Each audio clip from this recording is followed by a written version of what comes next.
Okay, who saw this one coming? I didn't.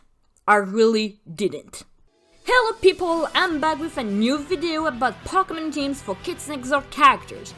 Last time I looked into the Uno family and ended up with the delightful trainer from down the lane. Turns out, the 5 preppy kids are actually long-lost Kids Next Door operative, the legendary Sector Z. Let's start with Bruce, number 0.1, the short blonde boy of the group. His Pokemon is Porygon Z, for obviously the Z reference, but it's more than just that. Porygon 2 evolves with the dubious disc, which causes something to go wrong, and that's how Porygon Z came to be. It's a clear reference to the delightfulization of Sector Z where something went wrong. His second Pokemon is a Girafarig, which references to his two sides, Sector Z and Delightful with its 2 heads. His third Pokemon is Poltergeist. It looks like an ancient Sinistea, and it is believed that Sector Z are older than what they appear. His fourth Pokemon is his animal transformation, a sheep, and thus Marip is the perfect one for him. His fifth Pokemon is Axelgar, mostly to mirror Alessandra's Escavalier. The two of them are often accepted as actual sibling in the fandom, so it's a nice nod to it. His final Pokemon is Zamazenta, because the sector is pretty much legendary themselves.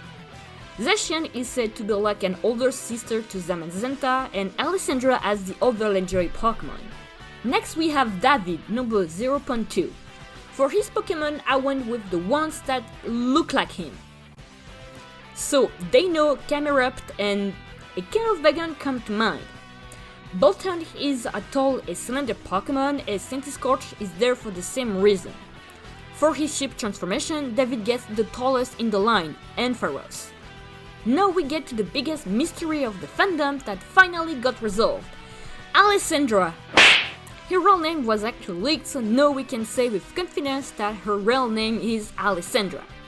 For her personality, I based in on the fact that she is a swords fighter, so she gets all the sword Pokemon, meaning Old Mage, Starfetch, Samurott, Escavalier that evolves by exchanging Axelgar, and Zacian. Her final Pokemon for her animal transformation is Fluffy, because it's the middle in size. Now let's see what Lenny's Pokemon team looks like. Lenny, number 0.4, is the only delightful child to have a solo episode, but I'm pretty sure the reason behind it was to have a face reveal since he always hides under his helmet. Just like Alexandra, I'm still basing his team on his weapons as his Sector Z counterpart, boxing gloves.